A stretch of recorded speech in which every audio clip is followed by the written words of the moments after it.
Hola.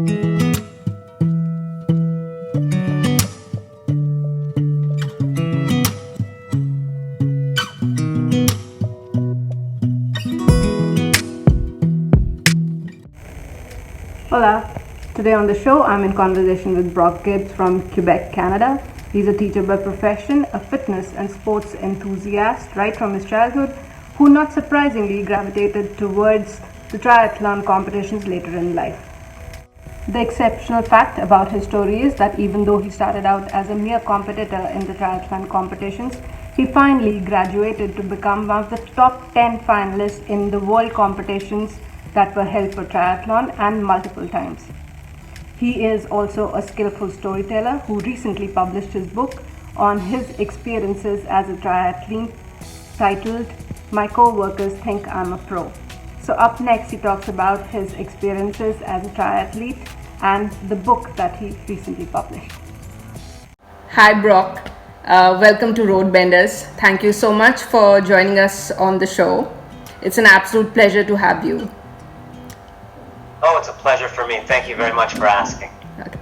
So, you're a triathlete, and the triathlon is a competition which is the most extreme test of both your mental and physical strength. And you're somebody who started out as just a competitor in this competition, but you've seemed to have mastered the art in the sense that multiple times in world competitions you've been able to secure the 10th position. So I would like to ask you, when and how did this whole journey towards being a triathlete begin, and what was the motivation behind it? Well, actually, it's a strange answer to that question. I've always been an athlete of some sort. I used to play hockey when I was a kid, and football, American football, and I paddled in canoes at the provincial level. But as an adult, as I got older, like in my late teens and early 20s, I started to run, and I became a runner, and I'm quite competent at it. And one year I was traveling from my home in Montreal to Boston for the Boston Marathon, and I had done it a few times before, and I know that the car ride is long, it's boring, it's 5 hours of just a straight highway. So this time I thought I'd do something really, really smart, and I got a book on CD to listen to in the radio for the car ride, and I chose a book by Bill Bryson called A Walk in the Woods, which is about, he tries to hike the full Appalachian Trail, which is quite a feat. And I was really looking forward to that, listening to that book, and when I was driving in the car, I got ready, I crossed the border, and I had about 4 hours left, and I slid the CD into the machine, and it wasn't Bill Bryson's voice. It was Lance Armstrong's voice. Someone put the wrong CD in the box. I was mad at it because it wasn't what I wanted to listen to, but then I listened to it, and it's not about the bike. His story of from cancer to winning Tour de France. And despite the name of the book, the parts of the book that interested me the most were the parts that were actually about the bike. And I became enthralled with cycling. I loved everything. I read every book, every magazine article I could. And then I thought, well, I really love to race my bicycle. And then, but I didn't know how. Like, I didn't know that there were races for amateurs like there are for running and stuff like that. So I assumed there wasn't. The only thing that I knew of that I could race a bike in is the middle part of the triathlon. So I decided, I guess I got to become a triathlete. And that's where it all started for me. Right.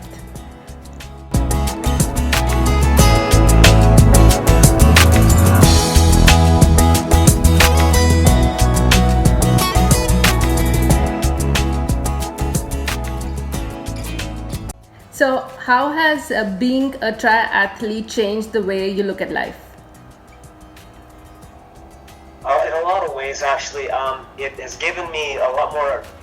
It's made me become more disciplined, first of all, because I'm a teacher, full-time physical education teacher. I have a family of my own with a young child, 10 years old. He's not that young. Actually, he's 11 now.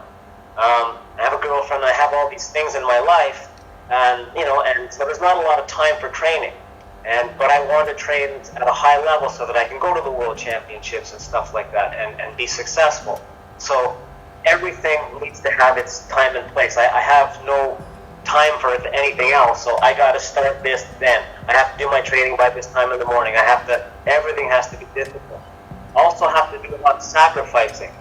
Not like hard sacrificing, and it's not really sacrifice when you're doing something you love. But I can't remember the last time I went to a restaurant or a movie or anything like that. I don't have time for it. And the other thing that I have to sacrifice in order to be a good father and a good boyfriend and a good teacher, not a lot of time left. So what I sacrifice is I basically don't sleep very much. I get up at 3 o'clock in the morning so that I can get a good workout before work. I do my work day. I go to my son's soccer practice. I coach at school. I do all of those things, and I still have to train 3 hours a day. So I don't sleep, basically. And I need to be very organized to do all those things. So triathlon has organized me, because I used to be a mess. I used to, when I was all single and everything, I did whatever, whenever I wanted. But now everything has to be done at a certain time. Right. So yeah, to achieve something bigger in life, I think sacrifices have to be made. And you're the best example for that.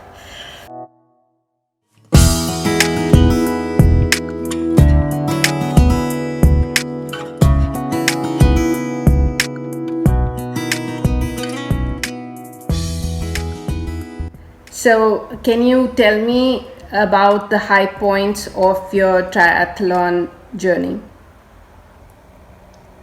High points. There've been a bunch. Like, I've been to the World Championships several times, and the greatest part about that is, and in just regular races too, is that since there's no race in my hometown, I have to travel to all my races, and especially the World Championships. They've been in Australia. They've been in South Africa, they've been in Las Vegas, Nevada, they've been in Chattanooga, France was last year, Nice, France, that was beautiful.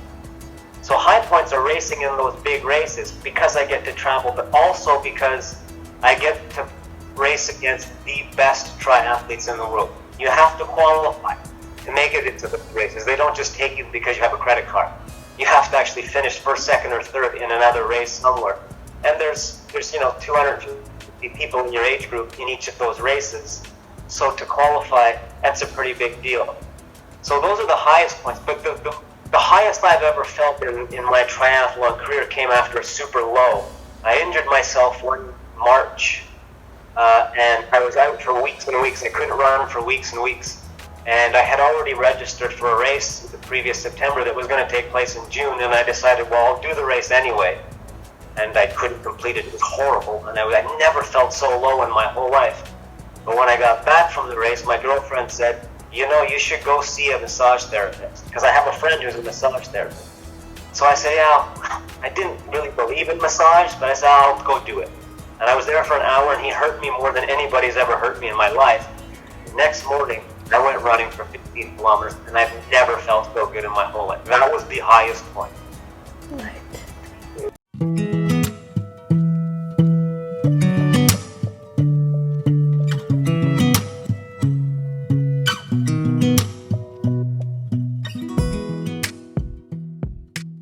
So what according to you is the secret to cycling or running or swimming long distance? Well, I don't think there's any secret in the sense that there's no pill you can take or a magic formula that you plug into your phone and, that's how I do it. But there are things that you have to be able to do. First thing, you have to be able to adapt to lots of different situations in training and in racing. In training, where I live, we have winter and it's horrible. So you get up and you've planned a 12-kilometer run, and you look outside and it's snowing and it's minus 15 degrees. Well, you're going running anyway. You're going to have to just wear a hat, right? Or some warmer pants. So you got to adapt in training. In the race, you also have to adapt to different conditions. Well, I didn't have the swim that I thought I was going to have. Usually I'm in the middle of the pack after the swim, but today I'm way at the back. These people are faster. I have to adapt and, okay, now I'm going to have to be better on the bike or find a way to get faster on the run. You also have to have patience, both in training and in the race, especially in the race. Because in races, people always take off fast. People who have not as much experience, they'll go. And your instinct is to, they're ahead of me, I gotta catch up, I gotta go with them. But you need to be patient because the run in a half Ironman, for instance, is 21 kilometers. That's a long way. They're going to slow down eventually. Be patient. The race will come to you. Don't force anything. Also, the most important thing, the second most important thing is you got to be able to turn off your brain, because it's going to hurt and it's going to plague you the whole way. Your brain is telling you from the second you start to get tired, what are you doing? We need to protect you. You should stop. And you have to say, no, I'm not going to die from doing a race. Shut up. Let me do this. You have to have that capacity to just turn off your brain. But I guess the most important thing you need to have is the understanding of your family, because if they're not on board, it takes up a lot of your time. And like, I don't go to movies, neither does my family, because, we do things together, and so they have to be on board. At a lot of Ironman races that you go to, the fans have signs on the side of the road, and I remember one that I saw at the Ironman Lake Placid. It said, as I was going by, it said, if you're still married, you're not training hard enough, which is terrible. But it is the case for a lot of people. The training can take over and they lose their personal life too much. Like, they sacrifice that a little bit too much. So you have to have a balance. You have to have a family that understands what you're doing. Nice. Yeah, definitely helps to have a supportive family. So can you share any one memorable incident from this journey that you've undertaken? Sure. Last summer I did a race in France at Alpe d'Huez in the mountain in French Alps, and it was billed as a really difficult race. But I said to myself, they're all difficult, right? Who cares? I'm going to do it anyway. And it was beautiful weather, beautiful scenery. I've never been anywhere so beautiful. And I did the swim, which is within like 14 degrees Celsius water, which was a bit shocking.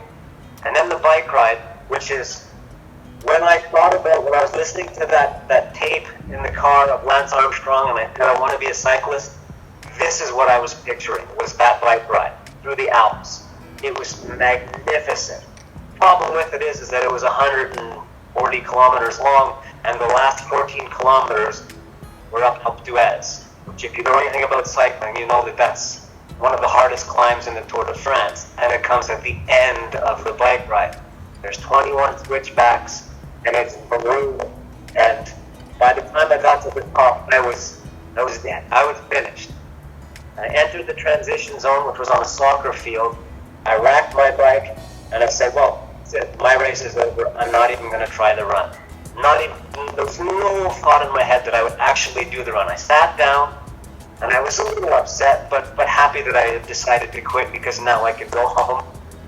And I sat there drinking my Gatorade, and then I just said to myself, well, I gotta walk out of transition to get to the hotel. So instead of walking to the exit where people quit, why don't I just walk to the exit that leads into the run course and walk for a bit? Just get on the run course and see what happens. If you have to walk 21 kilometers, whatever. So I did that. I walked. And as I got to the exit of where the running course would start, there was fans lining up, and they were all cheering, and I thought, oh my God, you can't walk in front of these people. It's just going to look so bad. So I picked it up, and I started to run, and I told myself, just make it to that first corner, then there's not going to be anybody. And I made it there, and I was fine, and I made it to the next section, and I ended up running the whole thing, and I came in third place. So that was the high point of my career. I just loved it. Wonderful. So since my channel is more, dedicated towards cycling, I can't resist asking you, which cycle do you use, and which is the cycle that you recommend to beginners? Well, like most triathletes anyway, and a lot of cyclists, I don't just have one bike. In the room, I have the one behind me. That's the one I race on. Just to my right, I have the one I train indoors on, which you can't see, but it's a regular road bike. On my left, I have a road bike that I do most of my outdoor training on, and I have two more bikes in my shed, a gravel bike and a mountain bike. For a beginning cyclist, and most people have more than, by the way, but for a beginning cyclist, I just recommend getting a solid, whatever type of cycling you can do the most of. If it's off-road, well then I would recommend recommend getting a gravel bike or a mountain bike. But for most people, just get a regular, middle-of-the-pack road bike. You don't need to spend thousands and thousands of dollars. A lot of people do, but you don't need to. Another thing I bought more, my racing bike is expensive. The other ones are a couple of $1,000s. But you don't even need to go that high. For just a recreational cyclist, you need something that is good quality. Don't buy the cheapest one because it will fall apart. Most important part is the components. Make sure that they're good, well-known components. I recommend nothing lower than a Shimano 105 group set if that's what you were going to get. But everything, that will be fine. You don't need to have a carbon frame. You don't need to have anything fancy. Just a nice, solid bike that will last a lot of kilometers and be able to go on multiple terrains without falling apart. Right.